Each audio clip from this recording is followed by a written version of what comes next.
Hello, Shiver Seekers. Are you ready to follow us into the cursed unknown? I'm Cynthia. And I am Stephanie, and you have found the dark oak.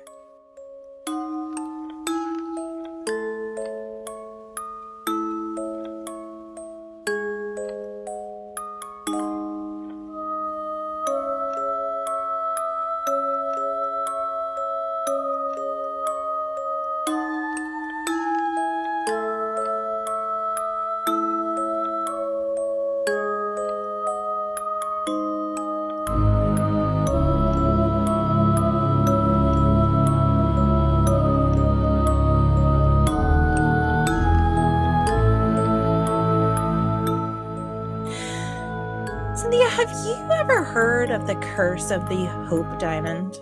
I have heard of it. Well, I'm going to tell you what. Wait, I wasn't expecting that answer.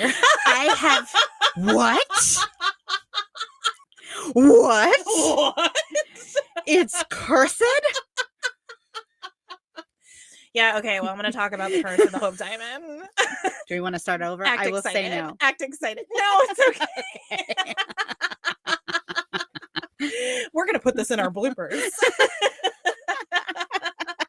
Okay, well, today, spoiler alert, we're talking about the curse of the Hope Diamond. Guys. Okay, so to clarify. Man, Cynthia knows how to kill my joy. Yes. I've heard of it, but that's the extent. I've heard of it, but I don't know details. I've just heard that it's... You have heard that it's cursed, but not the details of said curse. Correct. So everything you share with me is going to be new information. Okay. I just have heard it's cursed. So you're saying it's worth my time? It's worth your time. I will allow you to give me a rundown. Okay, well, hopefully not all of our listeners are experts on the Hope Diamond curse, as you are. Clearly. And I would like to tell you a few things that you may not already know. Okay, great. That you may not already be an expert on. Let's see if that's possible. Now, I'm going to tell you a little history about it, and I'm going to tell you a little bit about the curse, and maybe you can tell me whether you think it's really cursed or not. All right. All right. So the most iconic gem in history, the Hope Diamond, has been enchanting the world for centuries. It's been around for a long time. Wow. Monarchs, nobility, craftsmen, and the everyday man have been drawn into its incomparable beauty and enchantment. The largest blue diamond in the world may also hold a dark side. Wow. Yeah, exactly. Those who have been beguiled by its charm have also opened their world to doom. Oh. I made this very dramatic. To doom. Doom? Oh, no. Doom and diamond. Yeah, so here's my real intro. Is the Hope Diamond a coveted piece of treasure or a beautifully cut piece of dark magic? Ooh. Yeah, I really wanted to get serious. Yeah, I like it. I'll tell you this. I'm willing to take possession of the Hope Diamond and find out. At this point, maybe by the end of this episode, I'll change my mind. Well, I think most people have been in your case. They're like, oh, I could have the largest blue diamond in history. Yeah, I'll take the curse. I'll take the good along with the bad. That's right. So the blue diamond was originally cut from a gem that was about 112 carats. Wow. 112 carats. It's pretty big. That's, yeah. Yeah. When a French diamond merchant named Jean-Baptiste Tavernier first acquired it in the Golconda region of India in the mid-1600s from the Kolar mine. At that time, India was the only known source of diamonds in the world, as they hadn't yet been discovered in Brazil or Southern Africa. Yeah, I didn't know that. I didn't know that either. There were a multitude of stories told about how diamonds were obtained, but it was Tavernier who actually went to see the diamond mines for firsthand and who came back to France with the fullest descriptions of the mines and the workers and the diamonds. He also bought hundreds of diamonds, often trading them for pearls he acquired in the Middle East. Okay. Yeah, so he's like all up in like the fine jewels. Yes, exactly. Yes. The jewels. He's your man. Exactly. Okay. Jewels. The Indians had elaborate ideas about the gemstones, believing they had protective powers. They did not cut gemstones the way we do. Instead, they tended to preserve as much of the stone as they could, only cutting out cracks and other imperfections. That's why it was so much larger when they had unearthed it. It was believed that maximizing their ability to protect one from evil influences was the goal. So they cut out, like, the bigger it was, the more evil spirits they could like control. Or sure. Like a lot of people still believe that about stones. Right. Exactly. Okay. Exactly. The idea was the gemstones absorb those negative influences and then contain them in the stone. Oh. So you didn't want to cut. You didn't want to cut it. Because that could release. So it's almost like a Pandora's box type situation. Like all the evil stuff is in the stone. Some might call a curse. Possibly. Okay. Keep going. Now, rulers wore lots of diamonds and other gems, and the bigger, the better. And that would provide them the most protection. Other, not nobility, Indians wore smaller talismans that had different size gems, but it was all for the same purpose, basically capturing these evil spirits. Portuguese, French, Dutch, German, and English dealers and merchant traders flocked to India to procure diamonds, but no one acquired more gems and had better deals than Tavernier. So he was the guy, like you said, the guy. So he's the guy to all the nobility, to the kings and queens, like he's the one. He made 6 trips to India between 1630 and 1670. Returning to France after one of those trips in 1668, he met with King Louis XIV of France at his newly built Versailles palace. Oh. Tavernier sold the king the 112-carat blue diamond, along with about 200 other diamonds. So, I mean, and, if you remember history, at this time in France, it was a pretty indulgent time to be in the royal family. Yes. Yes. Doesn't end very well. No. A big blue diamond like the Hope Diamond was incredibly rare, and it became a favorite of the king. At the time the diamond was sold, it was somewhat triangular in shape and crudely cut. Its color was described by Tavernier as un beau violet, a beautiful violet. Oh. Isn't that beautiful? I love the way he described it. Now, Louis XIV was called the Sun King. The castle built for his use and honor at Versailles reflects every bit of this. He viewed his reign as one of enlightenment, of letting in the light of divine kingship, of letting knowledge, beauty, and the art shine. At Versailles, the glass of each chandelier is exquisitely cut to reflect and refract the light. Mirrors, windows, and the dazzling use of light and the architecture and the decor are everywhere. Where diamonds were concerned, it is the same. Louis XIV accumulated the greatest collection of crown jewels on the continent. European gem cutters, influenced by the Renaissance idea of using optics and geometry to manipulate light, had learned how to cut diamonds predictably, and they would alter the stone's reflective and refractive properties to let the light out of the diamond and make it shine. Wow. So they were really the ones that had honed in on just cutting these diamonds and other gemstones to really just like sparkle. Okay. Exactly. Now, Louis XIV had Tavernier's blue diamond cut down from the 112 carats where he had purchased it into a symmetrical, beautiful gem of 68 carats. Okay. So they removed all the impurities, they removed all of the cracks, and it was just, phenomenal. No one had seen anything like it. Okay. So I wonder if cutting it by almost half, did that increase the value because it made it so much more pristine and like beautiful? And I think it did in some respects, but also it may have released the curse. Oh, yes. Yeah. Okay. I remember the cutting of the gem. Because from here on out, it gets a little dark. But yes, I do think that cutting it allowed its really the beautiful properties of it to come out. Because I think like an uncut diamond really just in a lot of ways looks like a rock. It does. And of course this was not only cut but polished too, so it had that real like sparkle and shine to it. Okay. The diamond was then recorded in the royal inventory and renamed the French blue. That's pretty. It was valued Okay. at $3.6 million Wow. in today's currency. Wow. Louis XIV wore it simply from a ribbon hanging around his neck or in a brooch. I like that. Just simplicity. Yeah. Just, Well, and indulgence. Indulgent simplicity. here's my $3.5 or so million yes. stone hanging from a ribbon around Hanging my from neck. That's right. That's right. That's right. Keeping it simple.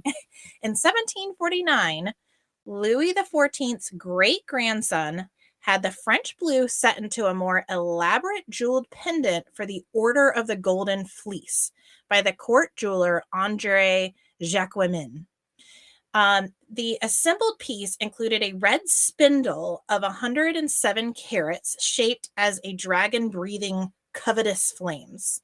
If you can actually look at the picture of it, it's awesome. It sounds awesome. It literally is this dragon that's like breathing out of its nose like diamonds, and then it's holding like a sheep, like that has this fleece. So there was 107 carats shaped into the dragon's breath, and then there were 83 red painted diamonds and 112 yellow painted diamonds to like make the fleece shape. Okay. So there's the dragon's breath, and the fleece, all with different colored diamonds. And they painted the diamonds? Like some of them they painted like on the back to make them like reflect. Make it shine exactly. Okay. But it is an incredible piece. Yeah. It really is if you see it. And then it of course had the Hope diamond, or at this point the French blue, like in it. Okay. It's like its centerpiece. Oh, cool. Okay. Yeah. The piece fell into disuse after the death of Louis XIV. And the diamond became the property of his grandson, the one that had put it into the Order of the Golden Fleece, medallion. His wife, Queen Marie Antoinette, if you recognize that name, used many of the French crown jewels for personal adornment by having the individual gems placed in new settings and combination. But the French blue remained in the pendant. Okay. So this was like their special thing. On September 11th, 1792, while Louis and Marie Antoinette and their family were imprisoned in the Square du Temple during the early stages of the French Revolution's reign of terror, a group of thieves broke into the royal storehouse. There's a very French name of the storehouse that I'm going to try. Okay. Hôtel des Godet Meubles de la Couronne. Pretty. Oh. Well, thank you. Everything sounds pretty. I don't know if it's correct, but that was my best. It's still pretty. And these thieves stole most of the crown jewels in a 5-day looting spree. Oh, okay. While many jewels were later recovered, including other pieces of the Order of the Golden Fleece, the French blue was not among them, and it disappeared from history. Oh. Yeah, a little wild, right? That is wild. And right after that, the entire French dynasty collapsed. Right. With the beheading of Louis, the beheading of Queen Antoinette, like the basically slaughter of their entire court. Wow. Okay. Yeah. When Napoleon later became Emperor of France, he swore to recover all the French crown jewels, including the blue diamond. But he failed. He never found it. The famous blue diamond went missing for some 20 years, after which time it resurfaced with a new look. Interestingly, this 20 years is also the statute of limitations for theft in France. Oh, that is convenient, isn't it? Oh, isn't it? So It makes you think, was there a strategic hiding of the gem through these times? I don't know. In 1812, a smaller 45-carat blue diamond turned up in London in the possession of an English diamond merchant named Daniel Eliasson.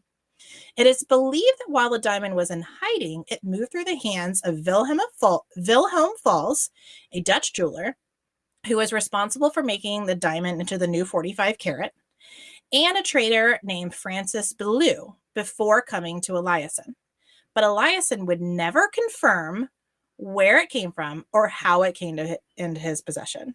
He all of a sudden was just like, and again, we're assuming it's the same diamond. Right, because we don't really know for sure. It's not confirmed, but again, I mean, it's the largest blue diamond in the world. So what are the chances of like two of them Right. floating around? Now, let me ask, what would the motive be for cutting it down from 68 to 40 something carats?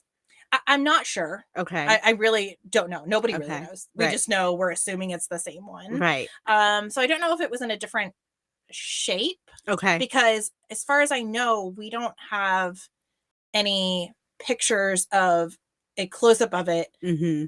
when it was the French blue. Mm-hmm. Like we have a drawing of it when it was originally purchased Mm-hmm. from Tavernier, like in that kind of like irregular like triangle shape. Uh-huh. But then it's just a big gap. And we have a picture of it in the fleece. Yeah, we have it in the fleece. That's right. Okay. We have a picture of it in the fleece. Uh-huh. But it's in a setting. Right. So right, it's no right. exact measurements Sure. Okay. of it.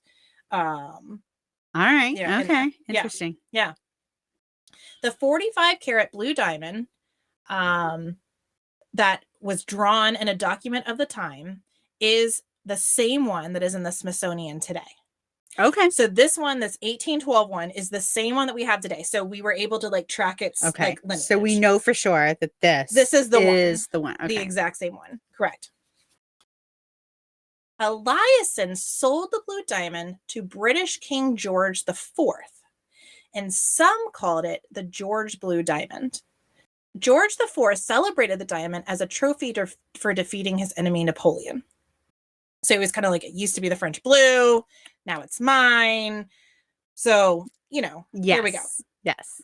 The British king, though, was a spendthrift who almost bankrupted the throne.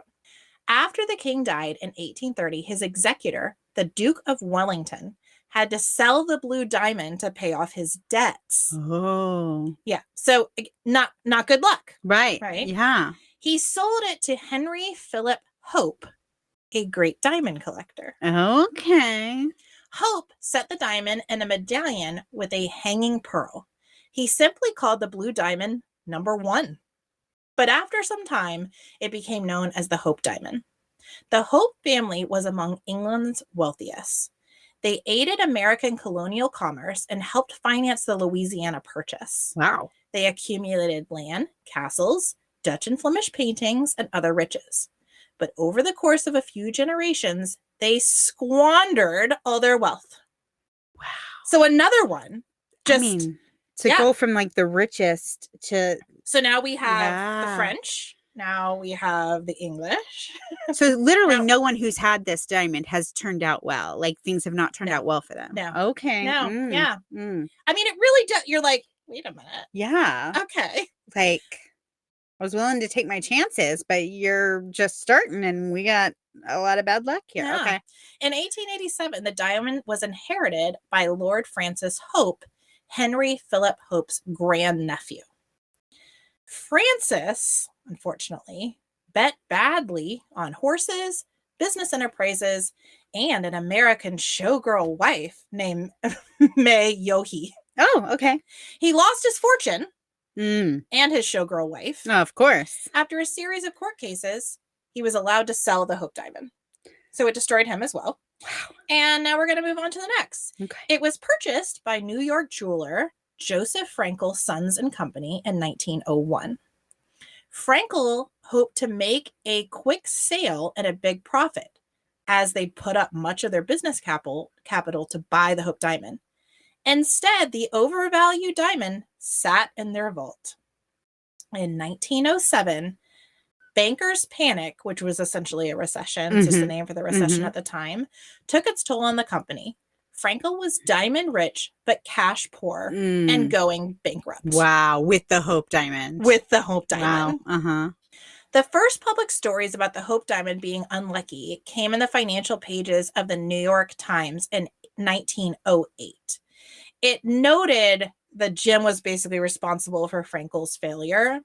Other newspapers in Washington and London picked up the story and made it increasingly elaborate, speaking of the malevolent influences and power of the mysterious rays that emanated below the glittering surface of the diamond and unleashed evil upon all that possessed it. So this is where it really kind of took on a life, if you will. After passing through several more hands, the Hope diamond was finally sold at a bargain price to other diamond dealers, finally coming to the Cartier brothers in Paris. Okay. Okay, so now we're getting a little more modern here, right? Pierre Cartier, along with popular publications at the time, made the Hope diamond into the mysterious gem we know today. He was enchanted with the novel The Moonstone, which was written decades earlier by English author Wilkie Collins. In Collins' story, a large yellow diamond had formed the eye of an idol of a Hindu deity at a temple in India. The diamond literally embodied the power of the god. This sounds so cool. Okay. I actually kind of want to read this book now. Yeah. There it rested until it was looted by a Muslim conqueror and taken to his treasury. Then years later, British colonial soldiers looted the treasury in battle, taking the diamond back to England. There, tragedy, murder, kidnapping, and insanity followed the possession of the ill-gotten gem. The god had cursed the stone. An evil force would emanate rays from the stone and strike misfortune upon all who owned it until the gem was properly returned to the deity back in India. Finally, Indian Hindu priest retrieved the diamond and brought it back home. This story by Collins was a cautionary tale about divine or supernatural payback for the immorality of colonialism. So, but he was able to use this. He used the story for the Moonstone. He used these other articles that had kind of been written about it and the lore about it. And he eventually approached Evelyn and Ned McLean in 1910. Cartier already had a relationship with the immensely wealthy couple. He had sold them a large diamond when they vacationed in Paris around their marriage. And again, he combined these like elements to try to sell the couple this diamond, and even insinuated or maybe just lied, saying that it could have been itself cursed by a Hindu god. And he blamed the French, he blamed the Turkish, he blamed other revolutionaries for its evil spirits. Okay. Evelyn McLean was like entranced by this. She was like, I've got to have this thing. I must have this cursed I must have rock. this cursed rock. Exactly. So she decided to buy it. The McLeans at the time were among the richest families in the United States. They owned banks, they owned real estate, they owned the Washington Post. Wow. Okay. Yeah, like big time. So, a little bit of money. Yeah. McLean, Washington, which is a suburb of Washington, D.C., is actually named after the family. Okay. Yeah. So big influence. Okay. They owned some of Washington's most luxurious and valuable real estate, in addition to homes in Newport, Rhode Island, Bar Harbor, Maine, and Palm Beach. Big time. Wow. Yeah. Okay. They exemplified the later years of the Gilded Age, using, flaunting, and even some would say wasting their gigantic fortune on over-the-top conspicuous consumption. So they're up there. Yeah. And anyway, Evelyn was like, well, I'm going to need this huge rock. I'm going to need it. It could be cursed, but that makes it even better for me. Yeah, that's interesting that she would want the curse. Yeah. Again, it goes with this but I just want to flaunt this money. Yeah. I just need it. Yeah. I just need it. Yeah. Okay. On January 28th, 1911, and a deal made in the offices of the Washington Post, McLean purchased the Hope diamond for $180,000 from Pierre Cartier on Fifth Avenue in New York City. A clause in the sale agreement for the diamond stated, should any fatality occur to the family of Edward B. McLean within 6 months, the said Hope diamond is agreed to be exchanged for jewelry of equal value. That was literally in the contract for the diamond. That's how much people believed in this. Wow. That's how real it was and or is. Okay. Like if this thing kills us, we don't want it, but you have to give us something of equal or greater value. Yeah. Okay. Interesting. Yeah. Wow. Yeah. That's unusual. Big time, right? The New York Times reported, wealthy purchaser of famous stone to retain it despite sinister reputation. Yeah. Yeah. And it's again like, why are they doing this? Yeah. Now, after they purchased it, for 8 years, No curse was seen for the diamond. Okay. But the McLean's world was about to come crashing down in a big way. Mm. Evelyn wore the diamond at extravagant parties, paraded the diamond around Washington, and made much of it publicity until 1919. It was then that her 10-year-old son, Vincent, was struck down and killed by a car Oh. near their Washington, D.C. home while crossing the street. Evelyn tried to sell the diamond back to Cartier, but he refused. Wow. And again, their clause was 6 months. Sure. It's Yeah. been 8 years. Yeah. So not taking that back, lady. Right. Next, Mr. McLean started acting strangely and erratically. His wild behavior and spending eventually led to his loss of the Washington Post and propelled the family into bankruptcy. Evelyn tried to use the Hope Diamond as collateral for a loan, but it was useless. No one wanted it. Because of the curse, I assume? Or it might have been part of Hope it. Diamond. Might have been part of it. Wow. Yeah. A year later, Evelyn pawned the Hope Diamond in 1932. Listen to this. This is wild. To hire an investigator to track down the kidnappers of the Charles Lindbergh baby. Oh, okay. Yeah, right? That's kind of nice of her, actually. It was nice, but also she's like, can I just get rid of this? Yeah, it was really just a ruse. It was just, she just wanted to get rid of it. Yeah. So the remaining money was to be used for a possible ransom. Because, at that point, they thought maybe, well, there was a note left. Give us the money, right? The money wasn't needed, however, unfortunately, as we know how that story ended. And the diamond was returned to her. Oh, no. So she has it back. Over the years, Evelyn attempted to use the diamond for charitable purposes, and she really did. I mean, she was the Washington's grand social maven, right? So seeing it and holding it were like prizes for buying raffle tickets or attending benefits. She lent the diamond to brides as something blue.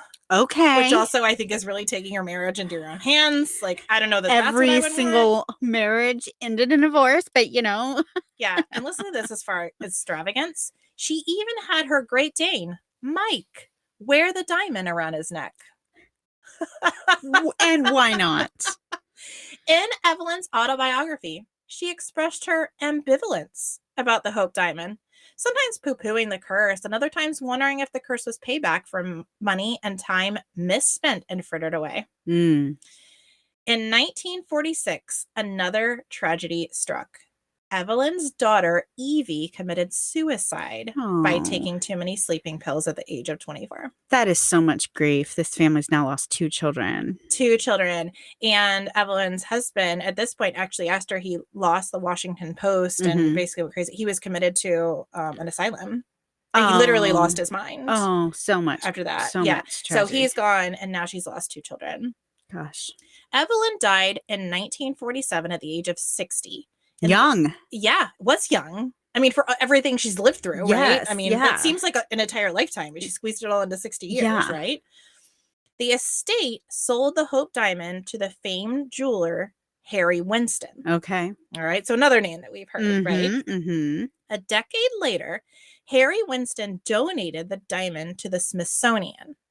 Donated. Yeah. By the way, not sold, donated. Right. On November 8th, 1958, he sent the precious stone via registered first-class mail from New York City to the Museum of Natural History in Washington, D.C. The postage cost him $2.44 plus $142.85 for $1 million worth of insurance. Wow. Wow.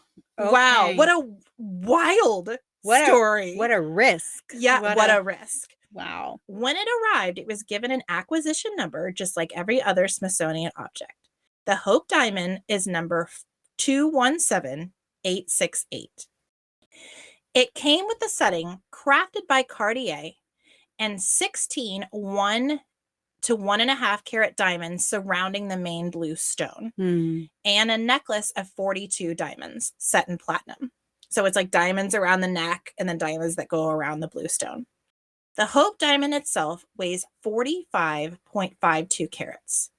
It is classified as a type 2B diamond, which are the rarest diamonds in the world. The diamond's blue coloration is attributed to trace amounts of boron in the stone. Are you familiar with boron? No. Okay. The gem itself, I'm going to tell you about the boron. Mhm. Boron is also extremely rare on this planet. It's believed that it's only on this Earth because it's born out of supernovas. Oh. Yeah, like that's how rare it is. Okay. And because of this addition of boron into the diamond, when you expose it to ultraviolet light, it makes the boron atoms like wiggle. And so even after you turn off the light, the diamond, even though it's a blue diamond, literally glows red.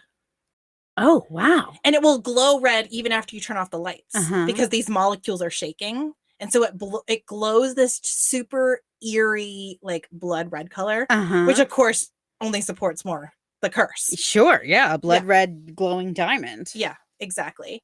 The gem is essentially a biopsy of the Earth. Okay. I mean, it's incredible. Yeah. It formed as crystallized carbon about 90 miles below the surface of the Earth about 1 billion years ago. It rose to the surface relatively slow up through a volcanic vent in India's Deccan Plateau, and then it was carried by rivers and streams to the field where it was eventually mined. Wow. So that's they think the whole like network of it was. Okay. Yeah. The Hope Diamond is now enshrined in the redesigned Harry Winston Gallery at the Smithsonian, which is visited by millions of people annually. And the brown paper box that Harry Winston sent it in is also on display at the National Postal Museum. Oh, that's cool. Yeah. And so it's basically like this famed jeweler trusted us so much. Right. Like, Yeah. we're That's gonna like, awesome. yeah, so they put that in there. So one question that I get asked, I saw asked a lot when I was researching the diamond Uh-huh. is the Hope diamond what was in the Titanic? Well, as you're describing it, I'm like, that sounds like the heart of the ocean, only that stone is heart-shaped. It's heart-shaped, and that is a sapphire. Okay. It is a Okay. sapphire. Now, this is a blue diamond, but it's clear in the Titanic, it was totally a blue, like Right. sapphire. Yeah, that was like a dark, deep blue. Exactly. So it was not the same thing. So what I would like to do now, I know that took a while to go through the history of it, but it's really important to then get to the act. Like that wasn't even actually the curse part. Okay. So I'm going to tell you, I'm basically going to go through all of the owners of the Hope Diamond over centuries, and I'm going to tell you everything that happened to them. Wow. Okay. Okay, you ready? No. Yeah. We're going to start at the very beginning. So John Baptiste Tavernier, which is the original guy that had the diamond that sold it to France. He passed away supposedly from natural causes. However, after that, he is reported to have been torn apart by wild dogs. Okay. So we're starting off with a bang. Sure. Starting off with a bang. Louis XIV purchased it from Tavernier. Now he was, again, the sun god, the one that made Versailles. He died of gangrene. And it was an interesting gangrene too, because there was no infection. So he had gone out to like a hunting party. He came back and he was like, what's going on here? But there was no infection. There was no injury that caused it. It just like started, his legs started going gangrenous. So he literally just like rotted from nothing. Yeah. Now there is something called senile gangrene. And what it is your blood vessels start restricting. And so there's not enough blood flow. And so the tissue gets necrotic. Okay. Makes but sense. whatever it was, all of a sudden he had this huge sore on his leg and he died of it. Wow. Okay. Yeah. Marquis de Montespan, who was the favorite mistress of Louis XIV. And he was with her for quite a long time. It was pretty common, in those times you had a wife, but then you also had a mistress. Of course. And so he was his respected mistress, if you will. Yeah. I mean, she fathered 7 of his children. Okay. 3 of them he actually legitimized. I mean, she was there. Right. Yeah. This wasn't just kind of a fling. Relationship. This was a relationship. Right. Supposedly she wore the diamond for a party. And then right after that, the king was like, oh, I like somebody else now. You're out. Wow. Yeah. After having 7 of his kids. Yeah. And like, wow. Yeah. Okay. She was just replaced by another mistress. What's funny about that, there's even reports when she started seeing him kind of favor this woman, this other much younger woman. And she was like, she doesn't have a chance. And then several days later, he was like, oh, by the way, you're out. She's in. Okay. Yeah. Nicolas Fouquet, who was the superintendent of finances in France in the 1653 until 1661 under King Louis XIV. So basically, he was in charge of keeping the finances and the crown jewels and all those kinds of things. Now, he had a wonderful career, and he wound up becoming wealthy himself because he was doing such a great job. And one night he was like, hey, can I borrow this to wear to this party? And after that, he was accused of misappropriating funds. He was imprisoned and then executed by the king. Wow. Yeah. Then it passed to Louis XVI with Marie Antoinette, and they were beheaded. Right. After having the diamond. This is one of the worst ones in my opinion. So Princess, you've got the face. Princess de Lamballe. She was a member of the king's court and basically a maiden to Marie Antoinette. Okay. This was her main person. This was her confidant. This was her helper. This is her best friend, basically Marie Antoinette's best friend. Okay. And as you know, the king and queen themselves were put up. Louis was beheaded pretty quickly. Marie Antoinette was in this castle for months and months, and then they decided to behead her as well. But the members of the court were basically kicked out of the court into the streets. So they were really subjected to a lot of mob justice kind of things. All the hatred they had toward the king and the queen really befell members of their court. Axel de Fersen wrote to King Sodemanland that, and these are two French gentlemen. Okay. They were just found in a note, and this Axel de Fersen witnessed this mob justice on Princess Lamballe. Says the Princess de Lamballe was most fearfully tortured for 4 hours. My pen jibs at giving details. They tore off her breasts with their teeth and then did all possible for 2 whole hours to force her back to consciousness to make her death more agonizing. Oh my gosh. I know. We are told by numerous sources that the princess was either hit from behind and fell to the ground or run through with a sword and then eviscerated. In a celebration of violence, she was then apparently stripped, tortured, and terribly mutilated by the gleeful crowd who were quick to use her to demonstrate their loathing of the queen on the body of one of her closest friends. After this, her head, and according to some accounts, her heart and genitalia were placed on spikes and paraded along with her naked, mutilated body through the streets before being waved in front of the windows of the temple so that Marie Antoinette could see them before being dumped at a boundary stone on the Rue Saint Antoine. Oh, and the brutality that humans can have sometimes. That's a lot. That was a lot. That's definitely. That's a lot. Sorry. I told you. I was like, wow. I really would like to think this doesn't come some cursed stone because wow. Yeah. Also, don't be on the wrong side of history. Right. Well, yeah, and you know what? That time in history, it was. We're just gonna behead our king and queen. Yeah. You know what I mean? That alone is brutal. So just woo. Yes. After that, remember, this is where it kind of fell off. It went into history. Yes, for 20 years. Yes. And it wound up going to Wilhelm Falls, who was the Dutch jeweler that had it recut. Right. Or we think he had it recut. Right. He was robbed and murdered by his son, Hendrik, who then committed suicide. Oh, okay. Yeah. Then it went to Francis Ballou, who sold the diamond and immediately after died of tuberculosis and also completely in debt. Okay. It then went to King George the Mm-hmm. Fourth, who owned the diamond, but then died deep in debt. Mm-hmm. Then it went to Henry Philip Hope, who owned the diamond and suffered a long series of misfortunes, including the death of his only son, before passing to Lord Francis Hope, the grandnephew Mm-hmm. Mm-hmm. of Lord Francis, who inherited the diamond, but then remember suffered. He was the betting guy who had this Yes. terrible marriage Lost and everything. ended in ruin. Yeah. Okay.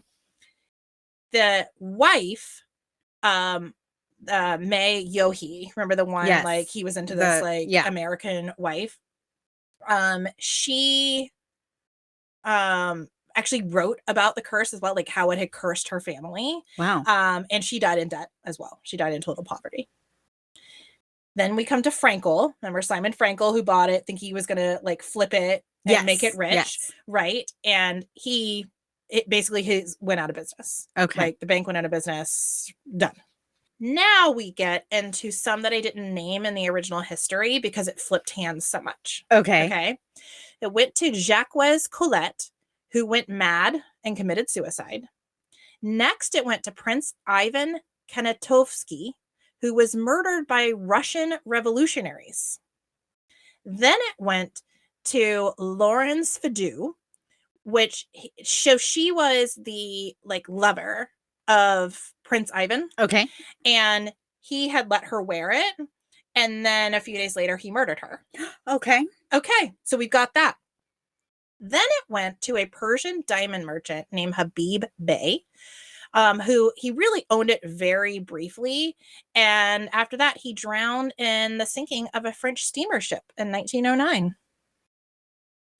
Are you catching up with me like, here? Here's what's so literally we're not just like picking and choosing. And then this one person who had it, and like for every one person who had the diamond and had this horrible thing happen to them, there were 5 who were totally fine. This is like literally every documented person or entity that had this diamond suffered from either a horrible, crazy, insane death or complete poverty or like some like, right? Am I understanding this correct? Like literally everybody who touches this diamond befalls.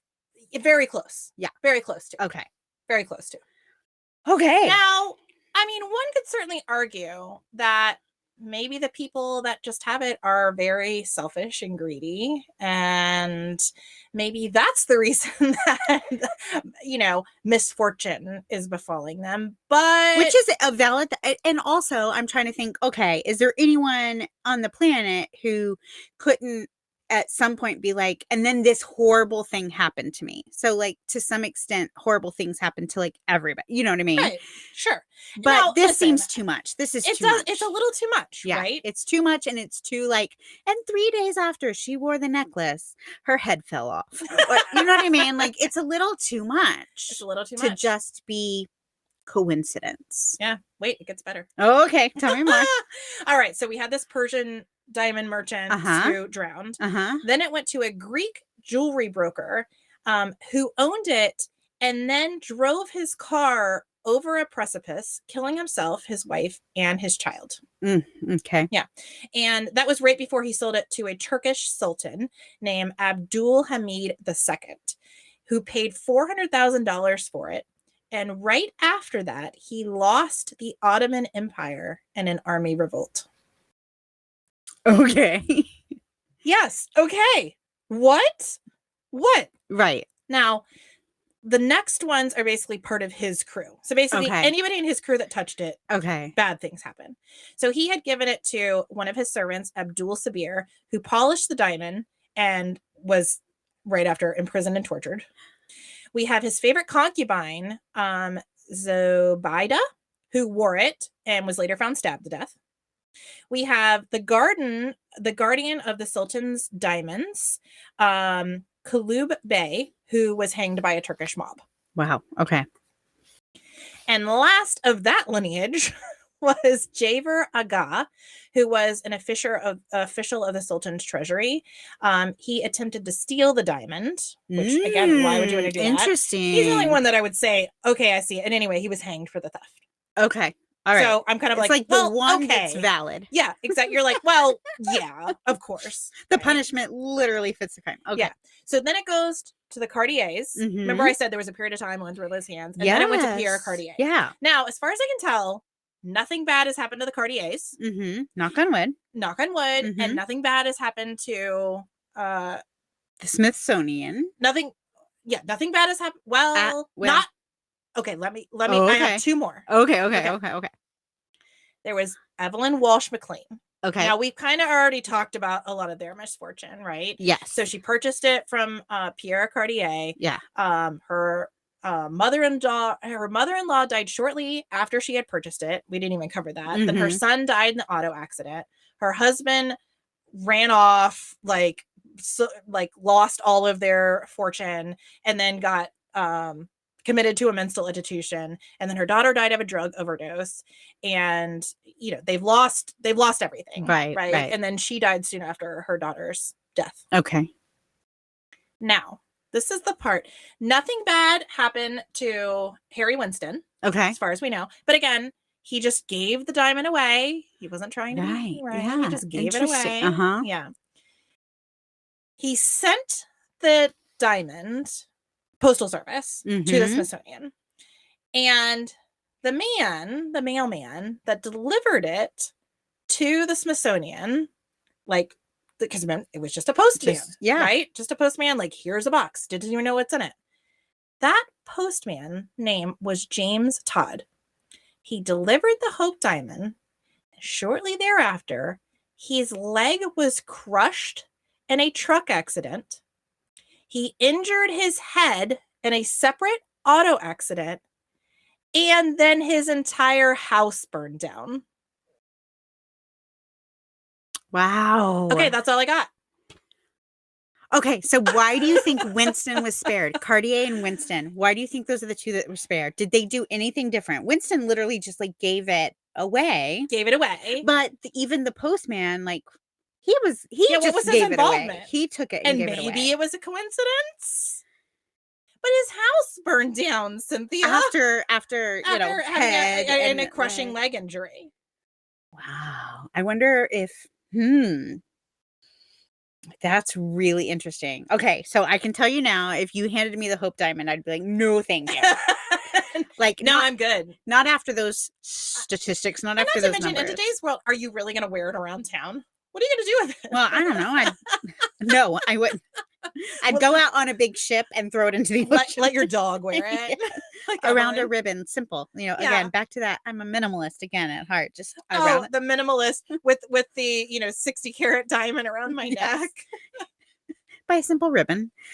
Yeah, no. Oh, yeah, that's you know what I love though? I love the idea that it was used for a protection originally. It absorbed these evil spirits and these evil things and was used as protection, but then you cut it and it literally Pandora's sounds like a scary box, literally movie. Opening Pandora's box. This could be a scary movie. And then everybody who touches it gets, and then for some reason Cartier and Winston had some kind of either, I don't know if it was, I don't know. So Cartier was responsible for really perpetuating the idea of the curse. And so maybe it was almost like he was a warning or something. Yeah, maybe he honored it. He honored it for what it was. Make a joke of it.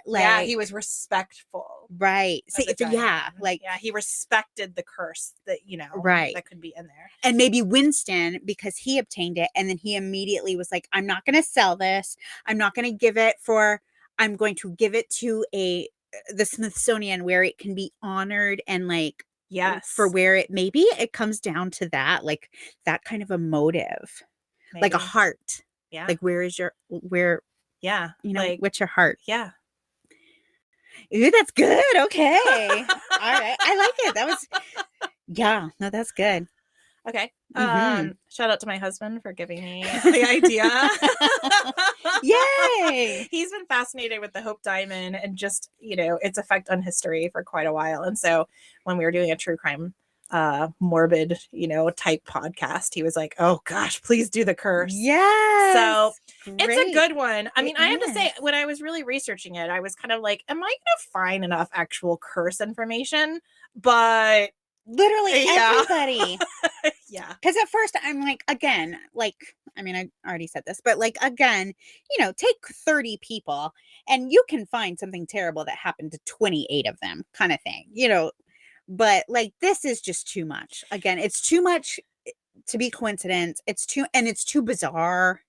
and I find it just fascinating how many not only hands it passed through, but countries, regions, Yeah. nationalities. Yeah. Just, I mean, France, England, Turkey, Mhm. Persia, Greece.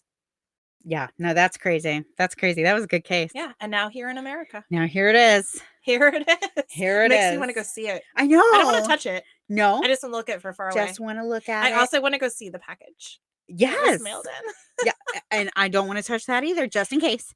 You know what's funny? I saw a picture of it. It actually has a fragile stamp on it, Okay. which is ironic considering diamonds are one of the hardest substances on the planet.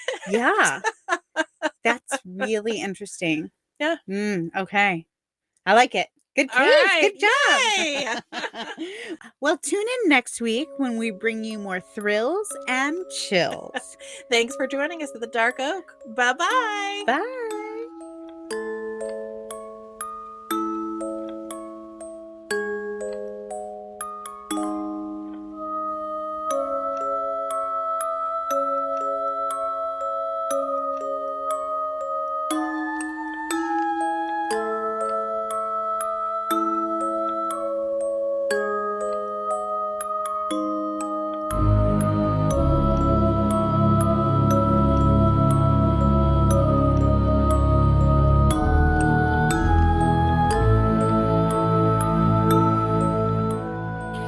This has been a Just Us Gals production with artwork by Justice Holmes and music by Ryan Creek.